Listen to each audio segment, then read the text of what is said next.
Dear students, welcome. ಇವತ್ತಿನ ತರಗತಿಗೆ ಸ್ವಾಗತ. ಇವತ್ತಿನ ತರಗತಿಯ ವಿಷಯ ಲೂಬ್ರಿಕೇಷನ್ ಮೆಥಡ್. Lubrication method. ಈ ಲೂಬ್ರಿಕೇಷನ್ ಅಂತ ನಾವು ಹಿಂದಿನ ಪಾಠ ಮಾಡಿದ್ವಿ.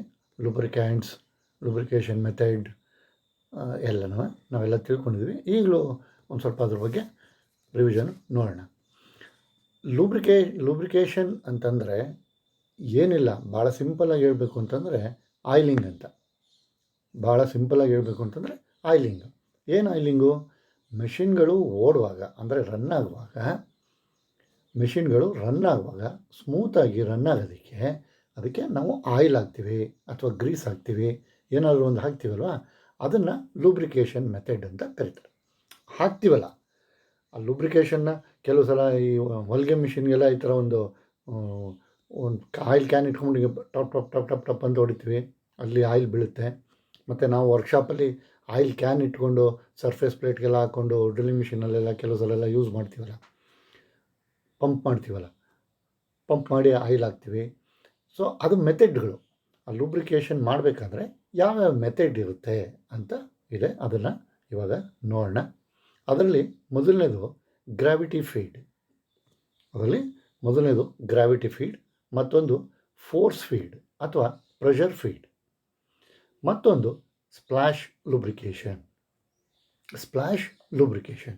ನೋಡಿ, ಫಿಗರ್ ಇದೆ. ಆಯಿಲ್ ಕಪ್ಪು ಗ್ರಾವಿಟಿ ಫೀಡಲ್ಲಿ ಹೋಗುತ್ತದು. ಮಧ್ಯದ್ದು ಫಿಗರು ಫೋರ್ಸ್ ಫೀಡು, ಮತ್ತು ಸ್ಪ್ಲಾಶ್ ಲೂಬ್ರಿಕೇಷನ್ ಮತ್ತೊಂದು. ಇದರಲ್ಲಿ ಈ ಗ್ರಾವಿಟಿ ಫೀಡ್ ಅಂತಂದರೆ ಏನು ಅಂತ ನೋಡೋಣ. ಈ ಗ್ರಾವಿಟಿ ಫೀಡ್ ಅಂತಂದರೆ ನಥಿಂಗ್ ಬಟ್ ಒಂಥರ ಹರ್ಕೊಂಡು ಹೋಗೋದು ಅಂತ. ಈಗ ನದಿ ಮೇಲಿಂದ ಕೆಳಗಡೆ ಹರ್ಕೊಂಡು ಹೋಗಲ್ವಾ, ಈ ನಾಲೆಗಳಲ್ಲೆಲ್ಲ ನೀರು ಹರ್ಕೊಂಡು ಹೋಗಲ್ವ ತನ್ನ ಪಾಡಿಗೆ ತಾನೆ.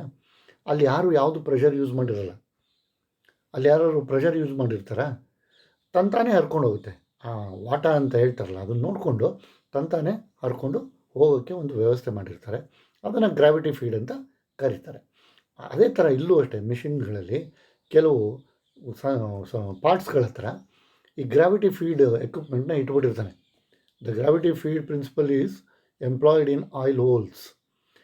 ಎಲ್ಲೆಲ್ಲಿ ನಾವು ಲೂಬ್ರಿಕೇಷನ್ ಮಾಡಬೇಕಾಗಿದೆ ಅಂಥ ಕಡೆ ಎಲ್ಲ ಅವನೊಂದು ಪಾಯಿಂಟನ್ನು ನೋಡಿಕೊಂಡು ಅಲ್ಲೊಂದು ಹೋಲ್ ಕೊಟ್ಟಿರ್ತಾನೆ. ಆ ಹೋಲ್ಗೆ ಸಂಬಂಧಪಟ್ಟಂಗೆ ಅಲ್ಲೊಂದು ವ್ಯವಸ್ಥೆ ಮಾಡಿರ್ತಾನೆ.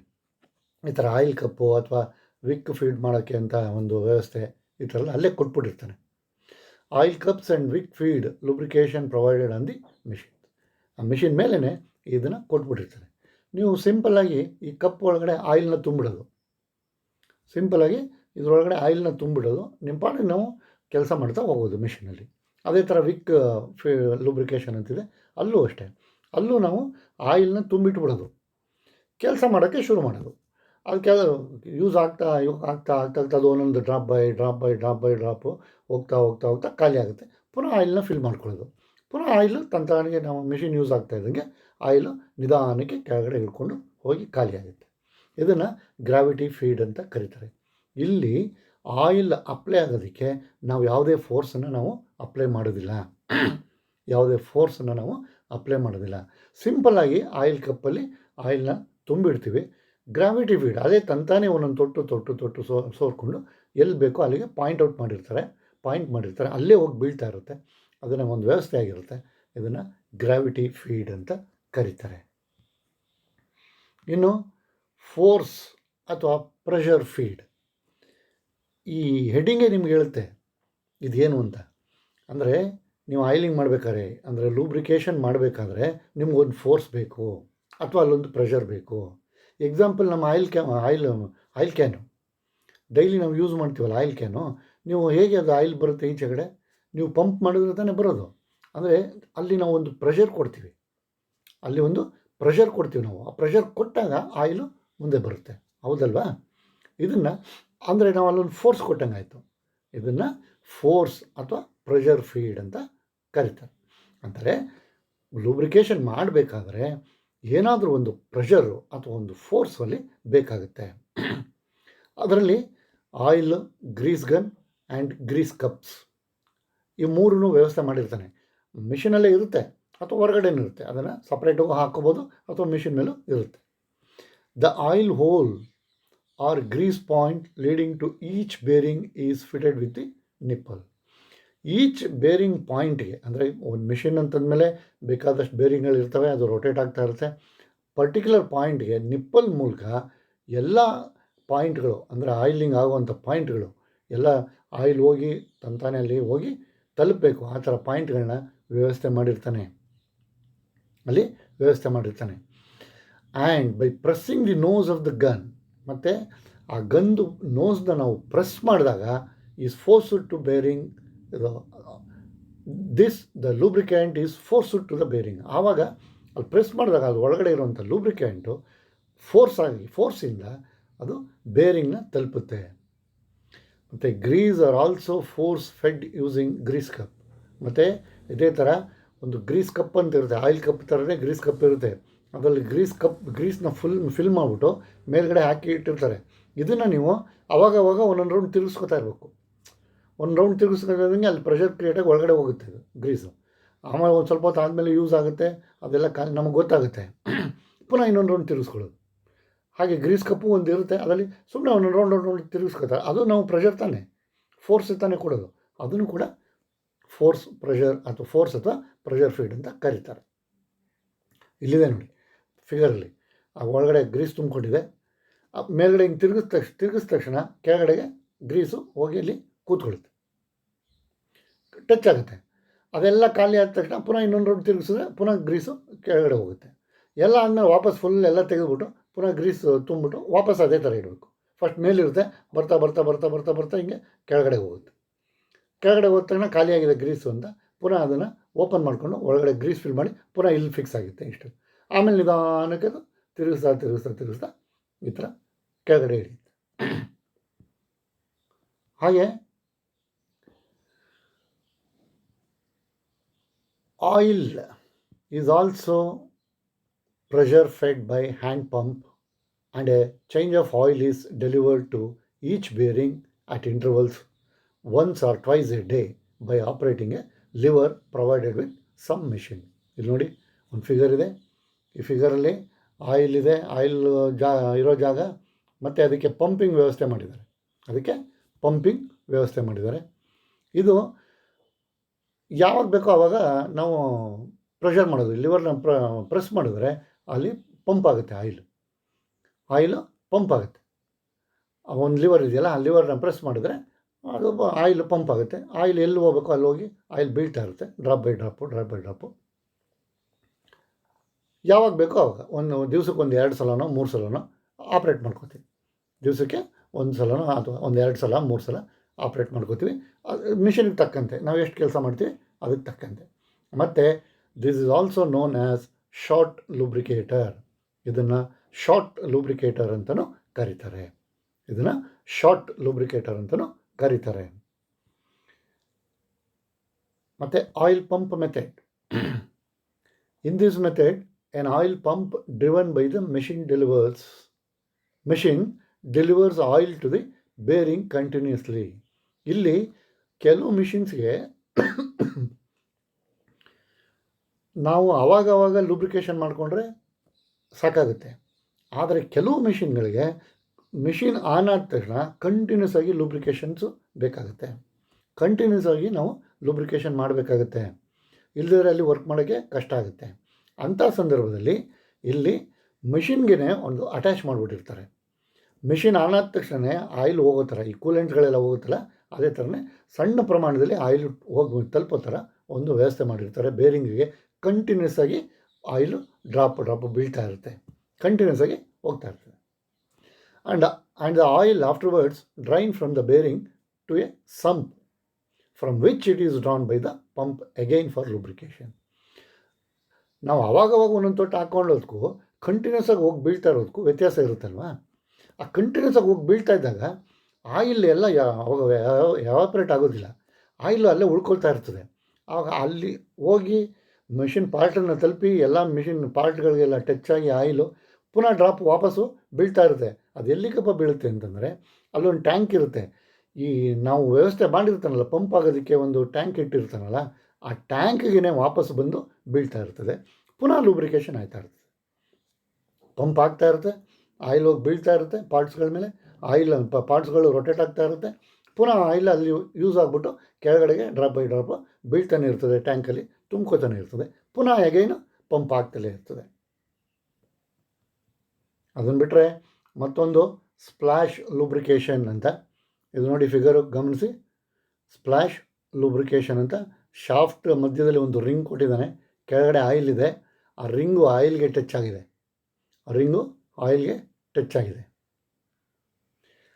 ಇಲ್ಲಿ ಮಿಷಿನ್ನು ಅಥವಾ ಶಾಫ್ಟು ರೊಟೇಟ್ ಆಗೋಕ್ಕೆ ಶುರು ಆದಾಗ ಆ ರಿಂಗು ತಿರ್ಗೋಕ್ಕೆ ಶುರು ಆಗುತ್ತಲ್ಲ, ಅಲ್ಲಿ ರಿಂಗು ತಿರ್ಗೋಕ್ಕೆ ಶುರು ಆದಾಗ ಆ ರಿಂಗು ಆಯಿಲ್ಗೆ ಟಚ್ ಆಗಿ ಬರ್ತಾ ಇರುತ್ತೆ, ಬರ್ತಾ ಇರುತ್ತೆ. ಪ್ರತಿ ಸಲ ಆಯಿಲ್ ಹಿಂಗೆ ಟಚ್ ಆದ ತಕ್ಷಣ ಅದು ಮೇಲೆ ಹಿಂಗೆ ಎತ್ಕೊಂಡು ಹಿಂಗೆ ಬರಬೇಕಾದ್ರೆ ಸಿಡಿಯುತ್ತಲ್ವ, ಅಲ್ಲಿ ಹಿಂಗೆ ಸ್ಪ್ರೇ ಮಾಡ್ದಂಗೆ ಸಿಡಿಯುತ್ತೆ ಇಲ್ಲಿ, ಅದನ್ನು ಸ್ಪ್ಲಾಶ್ ಲೂಬ್ರಿಕೇಷನ್ ಅಂತ ಕರೀತಾರೆ. ನಿಮ್ಗೆ ಎಲ್ಲಿ ಬೇಕೋ ಅಲ್ಲಿ ಪಾರ್ಟ್ಗೆ ತಿರುಗ್ತಾ ಇರುತ್ತೆ, ರಿಂಗು ಇದನ್ನು ಟಚ್ ಆಗ್ಬಿಟ್ಟು ಆಯಿಲ್ನ ಟಚ್ ಆಗ್ಬಿಟ್ಟು ವಾಪಸ್ ಹಿಂಗೆ ಬಂದಾಗ ಸಿಡ್ಕೊಂಡು ಎಲ್ಲಿಗೆ ಬೇಕೋ ಅಲ್ಲಿಗೆ ಆಯಿಲು ತಲುಪ್ತಾನೆ ಇರ್ತದೆ. In this method a ring oiler is attached to the shaft. ಅದೇ ರಿಂಗ್ ಆಯಿಲರ್ನ ಶಾಫ್ಟ್ಗೆ ಅಟ್ಯಾಚ್ ಮಾಡಿರ್ತಾನೆ. And it dips into the oil, ಮತ್ತು ಅದು ಆಯಿಲ್ ಒಳಗಡೆ ಮುಳ್ಕೊಂಡಿರ್ತದೆ. And a stream of lubricant, ಆ ಸ್ಟ್ರೀಮ್ ಅಂದರೆ ಹೋಗ್ತಾ ಇರೋದು, ಹರ್ಕೊಂಡು ಹೋಗ್ತಾ ಇರುತ್ತಲ್ಲ, ಅದನ್ನು ಸ್ಟ್ರೀಮ್ ಅಂತಾರೆ. ಇಲ್ಲೂ ಹೋಗಿ ಸ್ಪ್ರೆಡ್ ಆಗಿ ಹೋಗಿ ಬೀಳ್ತದಲ್ಲ, ಆ stream of lubricant continuously splashes around the parts. Continuous ಆಗಿ ಸ್ಪ್ಲಾಶ್ ಮಾಡ್ತಾ ಇರ್ತದೆ ಪೂರ್ತಿ ಪಾರ್ಟ್ಸು ಸುತ್ತ, ಪಾರ್ಟ್ ಒಳಗಡೆ ಎಲ್ಲ ಕಡೆನೂ ಅದು ಸ್ಪ್ಲಾಶ್ ಮಾಡ್ತಾ ಇರ್ತದೆ. ಆ್ಯಸ್ ದ ಶಾಫ್ಟು ರೊಟೇಟು ಶುರು ಆದ ತಕ್ಷಣ ಇದು ಕೂಡ ತನ್ನ ಕೆಲಸ ತಾನು ಮಾಡ್ಕೊಳ್ಳೋಕ್ಕೆ ಶುರು ಆಗುತ್ತೆ. The rotation of the shaft causes the ring to run and the oil adhering to it is brought up and fed into the bearing. Adhering ಅಂತಂದರೆ ಏನಿಲ್ಲ, ಆ ರಿಂಗಿಗೆ ಅಂಟ್ಕೊಂಡಿರ್ತದಲ್ಲ ಆಯಿಲು, ಕಚ್ಕೊಂಡಿರ್ತದಲ್ಲ ಆಯಿಲ್, ಅದನ್ನು ಅಡೇರಿಂಗ್ ಅಂತ ಕರೆಯೋದು ಅಷ್ಟೇ. ಇದೇನು ಅಂತಂದರೆ ಶಾಫ್ಟು ರೊಟೇಟ್ ಆಗೋಕ್ಕೆ ಶುರು ಆದ ತಕ್ಷಣ ಆ ರಿಂಗು ಅದು ಜೊತೆಗೆ ತಿರ್ಗೋಕ್ಕೆ ಶುರು ಆಗುತ್ತೆ. ಆ ರಿಂಗು ಜೊತೆಗೆ ತಿರ್ಗೋಕ್ಕೆ ಶುರು ಆದಾಗ ಆಯಿಲ್ ಟ್ಯಾಂಕ್ ಒಳಗಡೆ ಆಯಿಲ್ ರಿಂಗು ಟಚ್ ಆಗಿರ್ತಲ್ಲ, ಅದಕ್ಕೆ ಆಯಿಲ್ ಅಂಟ್ಕೊಂಡಿರ್ತದಲ್ಲ, ಅದನ್ನು ಅಡೇರಿಂಗ್ ಅಂತ ಕರೆಯೋದು. ಅಂಟ್ಕೊಂಡಿರ್ತದಲ್ಲ ಅದು ಮೇಲ್ಗಡೆ ಬಂದು ಸ್ಪ್ಲಾಶ್ ಮಾಡಿಕೊಂಡು ಎಲ್ಲ ಬೇರಿಂಗಿಗೆ ಎಲ್ಲ ಪಾರ್ಟ್ಗಳಿಗೂ ಅದು ಎಲ್ಲ ಕಡೆಗೂ ಟಚ್ ಆಗೋಕ್ಕೆ ಶುರು ಆಗುತ್ತೆ oil. And the oil is then led back into the reservoir. ಮತ್ತು ಅಲ್ಲಿ ಹೋಗಿ ಟಚ್ ಆಗಿ ಬಿದ್ದಿದ್ದು ಅಲ್ಲೇ ಉಳ್ಕೊಳ್ಳಲ್ವಲ್ಲ, ಟಚ್ ಆಗುತ್ತೆ ವಾಪಸ್ ಬೀಳ್ತಾ ಇರುತ್ತೆ, ಅದಕ್ಕೊಂದು ವ್ಯವಸ್ಥೆ ಇರ್ತದೆ. ಸೇಮ್ ಆ ಟ್ಯಾಂಕ್ಗೆ ವಾಪಸ್ ಬಂದು ಬೀಳ್ತಾ ಇರ್ತದೆ, ವಾಪಸ್ ಬಂದು ಡ್ರಾಪ್ ಬೈ ಡ್ರಾಪ್ ಬೀಳ್ತಾ ಇರುತ್ತೆ. ಪುನಃ ಇದು ರಿಂಗು ಸ್ಪ್ಲಾಶ್ ಮಾಡ್ತಲೇ ಇರ್ತದೆ, ಆಯಿಲ್ ಹೋಗಿ ಟಚ್ ಆಗ್ತಾ ಇರ್ತದೆ ಬೇರಿಂಗಿಗೆ, ಶಾಫ್ಟ್ ತಿರುಗ್ತಲೇ ಇರ್ತದೆ. ಪುನಃ ಅಲ್ಲಿ ಹೋಗಿ ಟಚ್ ಆಗಿದ್ದ ಆಯಿಲ್ಗಳೆಲ್ಲ ತೊಟ್ಟು ವಾಪಸ್ ಕೆಳಗಡೆ ಬೀಳ್ತಲೇ ಇರ್ತವೆ. ಪುನಃ ರಿಂಗು ಸ್ಪ್ಲಾಶ್ ಮಾಡ್ತಲೇ ಇರ್ತದೆ.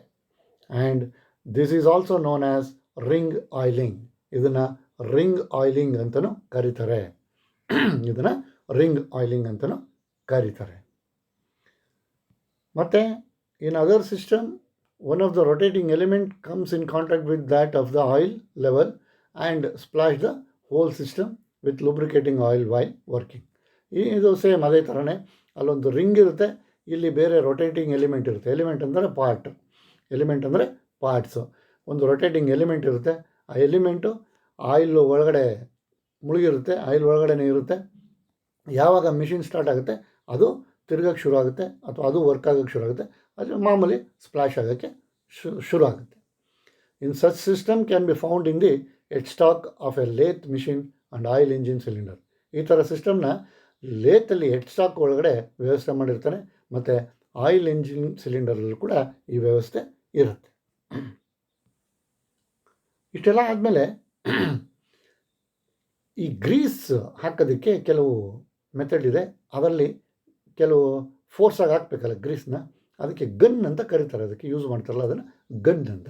ನೀವೆಲ್ಲ ಯೂಶ್ವಲಾಗಿ ನೋಡಿರ್ತೀರ, ಈ ಲಾರಿ ಗೀರಿಗಳಿಗೆಲ್ಲ ಕೆಲವು ಚಕ್ರದ ಥರ ಎಲ್ಲ ಹೋದರೆ ಒಂದಿಷ್ಟು ಉದ್ದ ಒಳ್ಳೆ ಸ್ಟನ್ ಗನ್ ಥರ ಇರುತ್ತೆ. ಅದನ್ನು ಒಂದು ಕಡೆ ಟಚ್ ಮಾಡಿಬಿಟ್ಟು ಪ್ರೆಸ್ ಮಾಡ್ತಾರೆ.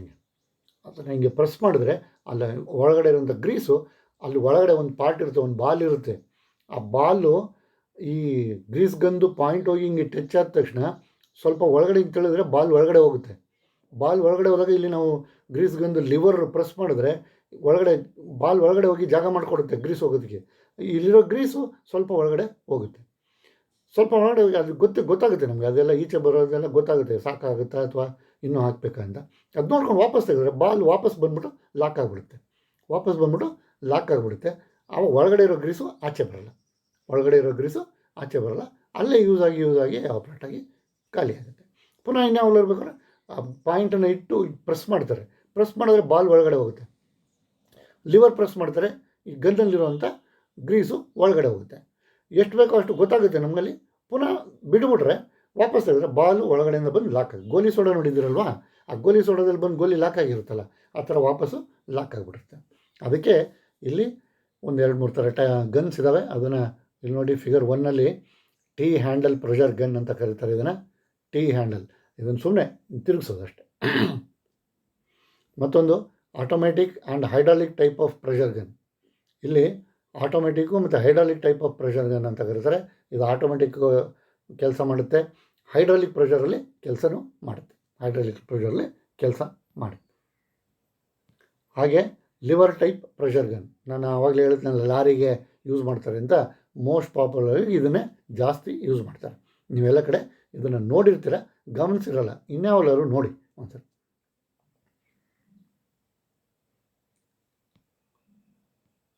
ಇನ್ನು lubrication to exposed slide ways ಅಂದರೆ, ಸ್ಲೈಡ್ ವೇ ಇರುತ್ತೆ, ಮೇಲ್ಗಡೆ ಇನ್ನೊಂದು ಪಾರ್ಟು ಸ್ಲೈಡ್ ಆಗ್ತಾ ಇರ್ತದೆ.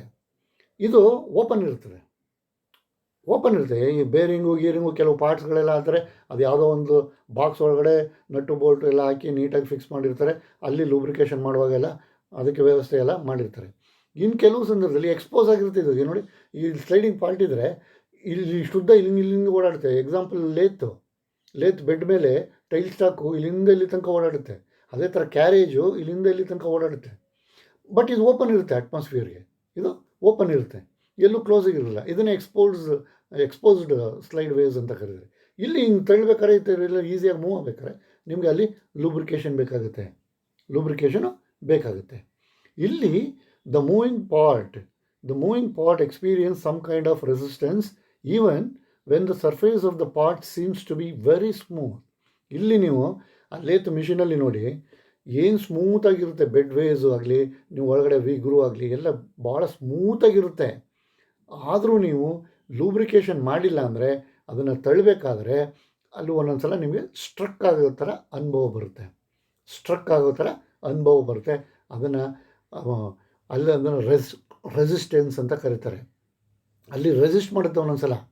ನೀವು ಏನೇ ಸ್ಮೂತ್ ಇರುತ್ತೆ, ನೋಡೋಕ್ಕೆ ತುಂಬ ಸ್ಮೂತ್ ಕಾಣ್ತಾ ಇರ್ತದೆ, ಅಲ್ಲಿ ನೀವು ಹಿಂಗೆ ತಳ್ಳಕ್ಕೆ ಹೋದರೆ ಅಲ್ಲಿ ಯಾವಾಗ ಒಂದು ಸಲ ಸ್ಟ್ರಕ್ ಆಗಿ ಪುನಃ ಇನ್ನೊಂದು ಸಲ ಮೂವ್ ಆಗುತ್ತೆ ಸಲೀಸಾಗಿ. ಬಟ್ ಒಂದೊಂದು ಸಲ ಟಕ್ ಅನ್ನೋ ಥರ ಹೋಗುತ್ತಾರೆ, ಅಥವಾ ನಾವು ತಳ್ಳಿದ್ರೆ ನಮಗೆ ಗೊತ್ತಾಗುತ್ತೆ ಅಲ್ಲಿ ಸ್ಟ್ರಕ್ ಆಗೋದು. This resistance is caused by irregularities which cannot be detected by the naked ice. ಇದು ಏನಪ್ಪ ಅಂದರೆ, ಏನಕ್ಕೆ ಇದು ಆಗುತ್ತೆ ಅಂತಂದರೆ, ಅಲ್ಲಿ ಆ ಬಾಡಿನಲ್ಲಿ, ಆ ಸರ್ಫೇಸಲ್ಲಿ ಇರ್ರೆಗ್ಯುಲಾರಿಟೀಸ್ ಇರುತ್ತೆ, ಸಣ್ಣಕ್ಕೆ ಹಳ್ಳಕೊಳ್ಳೋ ಥರ ಇರುತ್ತದು. ಅದು ಬರೀ ಕಣ್ಣಿಗೆ ನಮಗೆ ಕಾಣೋದೇ ಇಲ್ಲ. ಇಲ್ಲಿ ನೋಡಿ ತೋರಿಸ್ತೀನಿ. ಬರೀ ಕಣ್ಣಿಗೆ ಅದು ಕಾಣೋದೇ ಇಲ್ಲ. ಇಲ್ಲಿ ವಿತೌಟ್ ಲೂಬ್ರಿಕೇಷನ್ ಈ ಥರ ಇರುತ್ತೆ. ಅಂದರೆ ಇಷ್ಟೊಂದು ಹಳ್ಳಕೊಳ್ಳ ಎಲ್ಲ ಇರೋದಿಲ್ಲ. ಇದೆಲ್ಲ ನಮಗೆ ಕಣ್ಣಿಗೆ ಕಾಣದೇ ಇರೋ ಥರ ಹಳ್ಳಕೊಳ್ಳಗಳು, ನಮಗೆ ಕಣ್ಣಿಗೆ ಕಾಣದೇ ಇರೋ ಥರ ಸಣ್ಣ ತಗ್ಗು ಈ ಥರ ಎಲ್ಲ ಇರುತ್ತೆ. ಅಲ್ಲಿ ಸ್ಟ್ರಕ್ ಆಗ್ತಾ ಇರ್ತದೆ. ಯಾವಾಗ ಅಂದರೆ ನೀವು ಲೂಬ್ರಿಕೇಷನ್ ಮಾಡದೇ ಇದ್ದಾಗ. Without A lubricant the irregularities grip each other as shown in the diagram. ಇಲ್ಲಿ ನೋಡಿ, ಇಲ್ಲಿ ಏನಾಗುತ್ತೆ, ಇಲ್ಲಿ ನೀವು ಆಯಿಲ್ ಮಾಡಲಿಲ್ಲ ಅಂತಂದರೆ, ಲೂಬ್ರಿಕೇಷನ್ ಇರಲಿಲ್ಲ ಅಂತಂದರೆ, ನೀವು ಅದನ್ನು ಮೂವ್ ಮಾಡೋಕ್ಕೆ ಹೋದಾಗ ಅಲ್ಲಿ ಒಂಥರ ಸ್ಟ್ರಕ್ ಆಗುತ್ತೆ, ಸ್ಟ್ರಕ್ ಆಗಿ ಮೂವ್ ಆಗುತ್ತೆ. ಅದೇ ನೀವು ಆಯಿಲಿಂಗ್ ಮಾಡಿ, ಅಂದರೆ ಲೂಬ್ರಿಕೇಷನ್ ಮಾಡ್ತಾಳೆ ನೋಡಿ, ಅಲ್ಲಿ ಗ್ಯಾಪ್ ಇದೆಯಲ್ಲ, ಅದು ಫಿಲ್ ಆಗೋಯ್ತು. ಅಲ್ಲಿ ಒಂದು ಲೂಬ್ರಿಕೇಷನ್ ಫಿಲ್ಮ್ ಇರುತ್ತೆ. ಫಿಲ್ಮ್ ಅಂತಂದರೆ ಒಂದು thin layer. With A lubricant the gap between the irregularities fills up and a film of lubricant is formed in between the mating component which eases the movement. ಅಲ್ಲಿ ನಾವು lubricant ಹಾಕಿದ ತಕ್ಷಣ ಅಲ್ಲೊಂದು film ಇದಾಗುತ್ತೆ, create ಆಗುತ್ತೆ.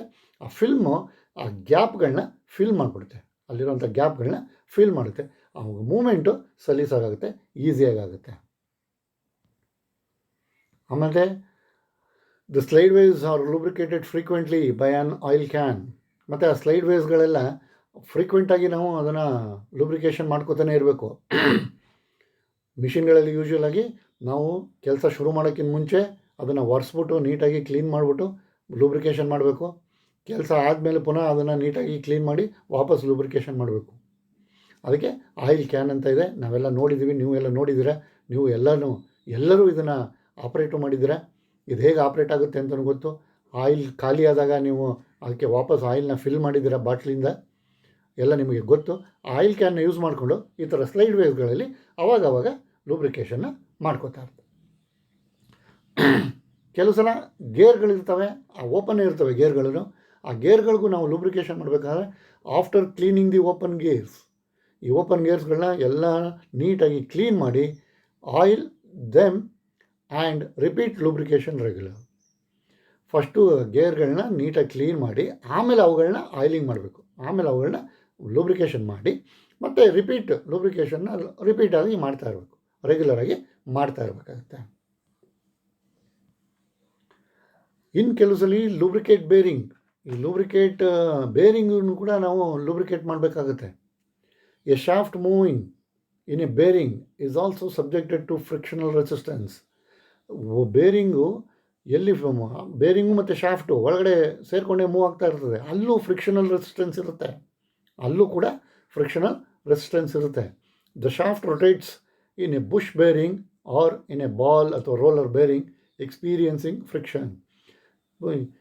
Shaft ಯಾವ ಒಂದು bush ಬೇರಿಂಗಲ್ಲೋ ಅಥವಾ ಬಾಲ್ ಬೇರಿಂಗಲ್ಲೋ ಅಥವಾ ರೋಲರ್ ಬೇರಿಂಗಲ್ಲೋ ಎಲ್ಲರೂ ರೊಟೇಟ್ ಆಗ್ತಾ ಇರುತ್ತೆ, ಅಲ್ಲೂ ಫ್ರಿಕ್ಷನ್ನು ಎಕ್ಸ್ಪೀರಿಯನ್ಸ್ ಆಗುತ್ತೆ, ಅಲ್ಲೂ ಫ್ರಿಕ್ಷನ್ನು ಇರುತ್ತೆ. ಅಲ್ಲೂ ಕೂಡ ನಾವು ಲೂಬ್ರಿಕೇಷನ್ನ ಮಾಡಬೇಕಾಗತ್ತೆ. ಇಲ್ಲಿ ನೋಡಿ, when the shaft is at rest on the bottom of the bush ಬೇರಿಂಗಲ್ಲಿ ಕೆಳಗಡೆ ಯಾವಾಗ ಕೂತಿರುತ್ತೆ, ರೆಸ್ಟ್ ಇರುತ್ತೆ shaft, is hardly any lubricant between shaft and the bush. ಅಲ್ಲಿ ಒಂದು ಸಣ್ಣದಾಗಿ ಒಂದು ಲೂಬ್ರಿಕೇಷನ್ ಆಯಿಲ್ ಅಥವಾ ಲೂಬ್ರಿಕೆಂಟು ಅಲ್ಲಿ ಕೂತಿರುತ್ತೆ, ಅಲ್ಲಿ ಇರ್ತದೆ, ಸುಮ್ಮನೆ ಇರ್ತದೆ, ಎಲ್ಲ ಕಡೆನೂ ಹಚ್ಕೊಂಡಿರಲ್ಲ ಅದು. ಯಾವಾಗ ನೀವು when the shaft starts rotating, shaft ಯಾವಾಗ ರೊಟೇಟ್ ಆಗೋಕ್ಕೆ ಶುರು ಆಗುತ್ತೆ, the lubricant maintains A film between the shaft and the bush. ಆ ಲೂಬ್ರಿಕೆಂಟ್ ಅಲ್ಲಿ ಒಳಗಡೆ ಇರುತ್ತಲ್ಲ, ಅದು ಶಾಫ್ಟು ತಿರುಗೋಕ್ಕೆ ಶುರು ಮಾಡಿದಾಗ ಅಲ್ಲೊಂದು ಫಿಲ್ಮ್ನ ಅದು ಕ್ರಿಯೇಟ್ ಮಾಡೋಕ್ಕೆ ಶುರು ಆಗುತ್ತೆ. ಆ ಆಯಿಲು ಒಂದು ಫಿಲ್ಮ್ನ ಕ್ರಿಯೇಟ್ ಆಗುತ್ತೆ, ಅಂದರೆ ತೆಳು ಪದರ ಅಲ್ಲಿ ಕ್ರಿಯೇಟ್ ಆಗೋಕ್ಕೆ ಶುರು ಆಗುತ್ತೆ ಮಿಷಿನಲ್ಲಿ, ಎಲ್ಲಿ ಶಾಫ್ಟು ಮತ್ತು ಬುಷ್ ಮಧ್ಯದಲ್ಲಿ. An uneven ring of the lubricant builds up. ಇಲ್ಲಿ ಏನಾಗುತ್ತೆ ಅಂತಂದರೆ, ನಿಧಾನಕ್ಕೆ ಶುರು ಮಾಡ್ತಾ ಇರ್ಬೇಕಾದ್ರೆ ಆ ರಿಂಗು ಎಕ್ಸಾಕ್ಟಾಗಿ ರಿಂಗ್ ಇರೋದಿಲ್ಲ, ಅದು ಅನ್ಇವನ್ ಇರುತ್ತೆ. ಇಲ್ಲಿ ನೋಡಿ ಫಿಗರಲ್ಲಿ ಕೊಟ್ಟಿರೋ ಥರ, ಇಲ್ಲಿ ಕೆಳಗಡೆ ಫಿಗರಲ್ಲಿ ತಿರುಗ್ತಾ ಇದೆ ನಿಧಾನಕ್ಕೆ, ಆಯಿಲು ಕೆಳಗಡೆ ಒಂಥರ ಈವನ್ ಆಗಿಲ್ಲ, ಅಲ್ಲಿ ಈವನ್ ಆಗಿಲ್ಲ, ಎಕ್ಸಾಕ್ಟ್ ರೌಂಡ್ ಇಲ್ಲ, ಅಲ್ಲಿ ಒಂಥರ ಹಿಂಗೆ ಈ ಥರ ಹಿಂಗೋ ಇರುತ್ತೆ. ಶುರುವಿನಲ್ಲಿ ಮಾತ್ರ ಯಾವಾಗ shaft when the shaft is rotating at full speed, A full ring of lubricating film surrounds the shaft. ಇಲ್ಲಿ ಯಾವಾಗ ಶಾಫ್ಟು ಫುಲ್ ಸ್ಪೀಡ್ಗೆ ಬಂದ್ಬಿಡುತ್ತೆ, ಆವಾಗ ಆ ಲೂಬ್ರಿಕೇಷನ್ ಫಿಲ್ಮು ಕೂಡ ಎಕ್ಸಾಕ್ಟಾಗಿ ರೌಂಡಿಗೆ ಬಂದ್ಬಿಡುತ್ತೆ. ನೋಡಿ ಫಿಗರಲ್ಲಿ ಕೊಟ್ಟಿದೆ, ಆ ಥರ ಫುಲ್ ರೌಂಡ್ ಬಂದ್ಬಿಡುತ್ತೆ. ಇದನ್ನು which is known as hydrodynamic lubrication, ಇದನ್ನು ಹೈಡ್ರೋಡೈನಾಮಿಕ್ ಲೂಬ್ರಿಕೇಷನ್ ಅಂತಲೂ ಕರೀತಾರೆ. This lubrication ring decreases the frictional resistance very much.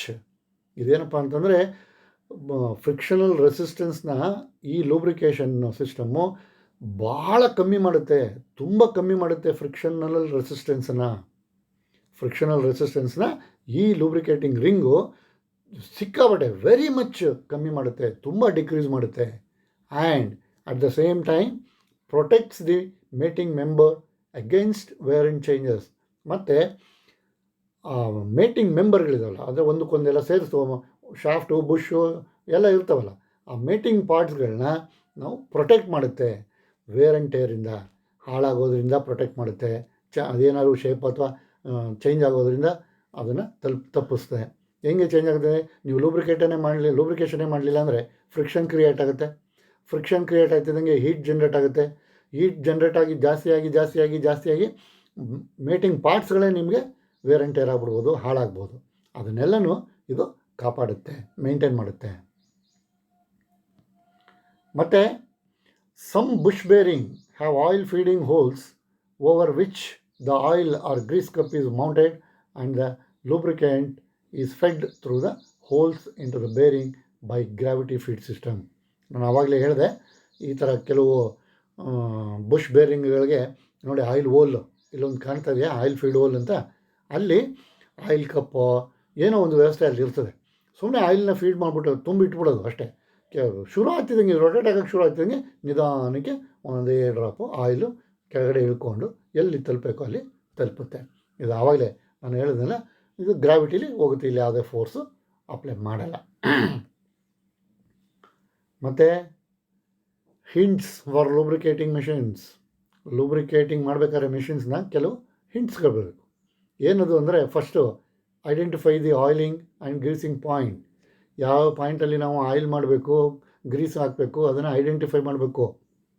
Oil ಹಾಕೋ ಕಡೆ ಗ್ರೀಸ್ ಹಾಕೋ ಕಡೆ ಆಯಿಲು, ಆ ಥರ ಎಲ್ಲ ಮಾಡಬಾರ್ದು. ಎಲ್ಲೆಲ್ಲಿ ಯಾವುದನ್ನು ಹಾಕಬೇಕು ಅದನ್ನು ಪಾಯಿಂಟ್ಔಟ್ ಮಾಡ್ಕೋಬೇಕು ಫಸ್ಟು. ಆಮೇಲೆ select the right lubricant and lubricating devices. ಆ ಪರ್ಟಿಕ್ಯುಲರ್ ಪಾರ್ಟ್ಗೆ ಯಾವ ಲೂಬ್ರಿಕ್ಯಾಂಟ್ ಹಾಕಬೇಕು ಅಂದರೆ ಯಾವ ಆಯಿಲ್ ಹಾಕಬೇಕು, ಮತ್ತು ಯಾವ ಡಿವೈಸಲ್ಲಿ ಹಾಕಬೇಕು. ಆಯಿಲ್ ಕ್ಯಾನಲ್ಲಿ ಹಾಕಬೇಕಾ, ಸೂಯಿಂಗ್ ಮಿಷಿನ್ನು ಹೊಲಿಗೆ ಮಿಷಿನ್ಗೆ ಹಾಕ್ತಾರಲ್ಲ ಪಟ್ ಅಂತ ಆ ಥರದ್ದು ಹಾಕಬೇಕಾ, ಅಥವಾ ಪ್ಲಾಸ್ಟಿಕ್ದು ಒಂದು ಇಟ್ಕೊಂಡಿರ್ತಾರಲ್ಲ ಆಯಿಲ್ ಕ್ಯಾನ್ ಥರ ಅದರಲ್ಲ, ಆ ಥರ ಯಾವ ಡಿವೈಸು, ಅಥವಾ ನಾವು ಗ್ರೀಸ್ ಗನ್ನಲ್ಲಿ ಹಾಕಬೇಕಾ, ಪಂಪ್ ಏನಾದ್ರು ಫಿಕ್ಸ್ ಮಾಡಬೇಕಾ, ಅದಕ್ಕೆ ಸ್ಪ್ಲ್ಯಾಶ್ ಏನಾದ್ರು ಮಾಡಬೇಕಾ, ಈ ಥರ ಯಾವ ಡಿವೈಸಿಂದ ನಾವು ಲೂಬ್ರಿಕೇಷನ್ ಮಾಡಬೇಕು, ಮತ್ತು ಯಾವ ಲೂಬ್ರಿಕೆಂಟ್ನ ಯೂಸ್ ಮಾಡಬೇಕು. ಬೇರೆ ಬೇರೆ ಥರ ಲೂಬ್ರಿಕೆಂಟ್ಗಳೆಲ್ಲ ಇರ್ತವೆ. ಅಲ್ಲಿ ಯಾವ ಲೂಬ್ರಿಕೆಂಟನ್ನು ಯೂಸ್ ಮಾಡಿ ಯಾವ ಡಿವೈಸಿಂದ ಅದನ್ನು ಅಪ್ಲೈ ಮಾಡಬೇಕು ಅದನ್ನು ನಾವು ಕಂಡುಹಿಡ್ಕೋಬೇಕು ಫಸ್ಟು. ಆಮೇಲೆ ಅಪ್ಲೈ ದ ಲೂಬ್ರಿಕೆಂಟ್, ಆಮೇಲೆ ನಾವು ಲೂಬ್ರಿಕೇಷನ್ನ ಮಾಡಬೇಕು. ಆಮೇಲೆ ಮಿಷಿನ್ಸ್ಗೆ ಯೂಶ್ವಲಾಗಿ ಒಂದೊಂದು ಮ್ಯಾನ್ಯಲ್ ಕೊಟ್ಟಿರ್ತಾನೆ. ನೀವು ಏನೇ ತೊಗೊಳ್ಳಿ, ಒಂದು ಫ್ಯಾನ್ ತೊಗೊಳ್ಳಿ, ಒಂದು ಮಿಕ್ಸಿ ತೊಗೊಳ್ಳಿ, ಏನಾದರೂ ತೊಗೊಳ್ಳಿ, ಅದ್ರ ಜೊತೆಗೆ ಒಂದು ಮ್ಯಾನ್ಯಲ್ ಕೊಟ್ಟಿರ್ತಾನೆ ಅಲ್ವಾ. ಮ್ಯಾನುಫ್ಯಾಕ್ಚರರ್ ಏನು ಅಂದರೆ ಇದನ್ನು ಹೀಗೆ ಯೂಸ್ ಮಾಡಬೇಕು, ಹೀಗೆ ಕ್ಲೀನ್ ಮಾಡಬೇಕು, ಹೀಗೆ ಅದನ್ನು ಮೇಂಟೈನ್ ಮಾಡಬೇಕು ಅಂತೆಲ್ಲ ಅದ್ರ ಡೀಟೇಲ್ಸ್ ಎಲ್ಲ ಕೊಟ್ಟಿರ್ತಾನೆ. ಅದೇ ಥರ ಮಿಷಿನ್ಸಲ್ಲೂ ಇರ್ತದೆ. The manufacturers manual contains all the necessary details for lubrication of parts in the machine tool. Machine tool ಅಂತಂದರೆ ಮಿಷಿನ್. ಈಗ lathe is a machine tool, drilling machine is a machine tool, grinding machine is a machine tool, cutting machine is a machine tool. ಆ ಥರ ಆ machine ಟೂಲ್ಗೆ ಮ್ಯಾನುಫ್ಯಾಕ್ಚರರೇ ನಿಮಗೆ necessary ಡೀಟೇಲ್ಸ್ನ ಕೊಟ್ಬಿಟ್ಟಿರ್ತಾನೆ. ಯಾವ್ಯಾವ ಪಾರ್ಟನ್ನು ಯಾವ್ಯಾವಾಗ lubrication ಮಾಡ್ಕೋಬೇಕು, ಅಲ್ಲಿ ಯಾವ ಲೂಬ್ರಿಕೆಂಟ್ ಯೂಸ್ ಮಾಡಬೇಕು ಅಂತೆಲ್ಲ ಅಲ್ಲಿ ಡೀಟೇಲ್ಸ್ನ ಕೊಟ್ಬಿಟ್ಟಿರ್ತಾನೆ. Lubricant are also to be applied daily, weekly, monthly or at regular intervals at different point or parts. ಮತ್ತು ಲೂಬ್ರಿಕೆಂಟ್ನ ನಾವು ಕೆಲವು ಮಿಷಿನ್ಸ್ಗೆ ಡೈಲಿ ಅಪ್ಲೈ ಮಾಡಬೇಕಾಗುತ್ತೆ, ಕೆಲವು ಮಿಷಿನ್ಸ್ಗೆ ವೀಕ್ಲಿ ಮಾಡಿದ್ರಾಗುತ್ತೆ, ಇನ್ನು ಕೆಲವು ಮಿಷಿನ್ಸ್ಗೆ ಮಂತ್ಲಿ ಮಾಡಿದ್ರೂ ಆಗುತ್ತೆ, ಇನ್ನು ಕೆಲವಕ್ಕೆ ಅಲ್ಲೇ ಅಟ್ ರೆಗ್ಯುಲರ್ ಇಂಟರ್ವಲ್ಸ್. ಈಗ ಒಂದು ಸ್ವಲ್ಪ ಹೊತ್ತು ಮಾಡಿರ್ತೀವಿ, ಆ ಒಂದು 1 hour 2 hours ಆದಮೇಲೆ ಪುನಃ ಇನ್ನೊಂದು ಸಲ ಮಾಡಬೇಕಾಗುತ್ತೆ, ಇನ್ನೊಂದು 2 hour ಆದಮೇಲೆ ಮತ್ತೊಂದು ಸಲ ಮಾಡಬೇಕಾಗುತ್ತೆ. ಹೀಗೆ ಅದಕ್ಕೆ ಹೇಗೆ ಕೆಲಸ ಇರುತ್ತೆ ಆ ಥರ ಅದನ್ನು ನಾವು ಲೂಬ್ರಿಕೇಷನ್ ಮಾಡ್ತಾ ಇರಬೇಕಾಗುತ್ತೆ. ಮತ್ತು ಅದು ಹೇಗೆ ಅಂತಂದರೆ stipulated in the manufacturers manual. ಅಲ್ಲಿ ಮ್ಯಾನುಫ್ಯಾಕ್ಚರರ್ ಮ್ಯಾನ್ಯಲಲ್ಲಿ ಇರ್ತದೆ 2 hours ಒಂದು ಸಲ ಲೂಬ್ರಿಕೇಷನ್ ಮಾಡಿ, ಡೈಲಿ ಮಾಡಿ, ಅಥವಾ ಹಾಫ್ ಆನ್ ಅವರ್ಗೆ ಒಂದು ಸಲ ಮಾಡಿ, ಅಥವಾ ಒಂದು ಸೈಕಲ್ ಆದ ತಕ್ಷಣ ಮಾಡಿ, ಮತ್ತೊಂದು ಸೈಕಲ್ಗೆ ಮತ್ತೊಂದು ಸೈಕಲ್ಗೆ ಒಂದು ಸಲ ಲೂಬ್ರಿಕೇಷನ್ ಮಾಡಿ ಅಂತ ಏನೋ ಒಂದು ಅಲ್ಲಿ ಇನ್ಸ್ಟ್ರಕ್ಷನ್ಸ್ ಇರ್ತದೆ. ಅದ್ರ ಪ್ರಕಾರ ನಾವು ಲೂಬ್ರಿಕೇಷನ್ನ ಮಾಡಬೇಕಾಗುತ್ತೆ. ಮತ್ತು ಮಿಷಿನ್ಸ್ಗಳಲ್ಲಿ ಈ ಥರ ಮಾರ್ಕ್ ಇರ್ತದೆ, ಇಲ್ಲಿ ಕೊಟ್ಬಿಟ್ಟಿರ್ತಾನೆ ನೋಡಿ, these places are indicated in the maintenance manuals with symbol. ಆ ಸಿಂಬಲ್ ಕೊಟ್ಟರೆ ನಾವು ಯಾವ್ಯಾವಾಗ ಎಷ್ಟು ಇಂಟರ್ವಲ್ನಲ್ಲಿ ನಾವು ಗ್ರೀಸಿಂಗ್ ಆಯಿಲಿಂಗ್ ಅಥವಾ ಲೂಬ್ರಿಕೇಷನ್ ಮಾಡಬೇಕಾಗುತ್ತೆ ಅಂತ ಅದನ್ನು ತೋರಿಸುತ್ತೆ. ನೋಡಿ, ವೀಕ್ಲಿ, ಡೈಲಿ, ವೀಕ್ಲಿ, ಮಂತ್ಲಿ, ಮತ್ತು ಶೆಡ್ಯೂಲ್ ಇಲ್ಲಿದೆ, schedule for frequencies other than those above. ಇನ್ನು 3 ಅಲ್ಲದೆ ಇರೋದು ಯಾವ ನಮಗೆ ಬೇಕಾದಂಗೆ 3 ಅಲ್ಲದೆ ಇರೋದು ಅದು ನಾವೇ ಫಿಕ್ಸ್ ಮಾಡ್ಕೋಬೋದು. ಮಂತ್ಲಿ, ವೀಕ್ಲಿ ಅಥವಾ ಎಲ್ಲ ಇಲ್ಲದೆ ಇದ್ದರೆ ಅದನ್ನು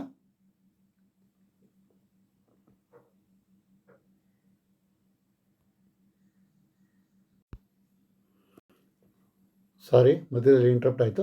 ಈ ಥರ ಒಂದು ಸಿಂಬಲ್ಸ್ನ ಕೊಟ್ಟಿರ್ತಾನೆ. ಈ ಸಿಂಬಲ್ಸ್ ಪ್ರಕಾರ ನಾವು ಲೂಬ್ರಿಕೇಷನ್ನ ಮಾಡಬೇಕಾಗತ್ತೆ. ಇನ್ನು ಅಸೈನ್ಮೆಂಟ್ ನೋಡೋಣ.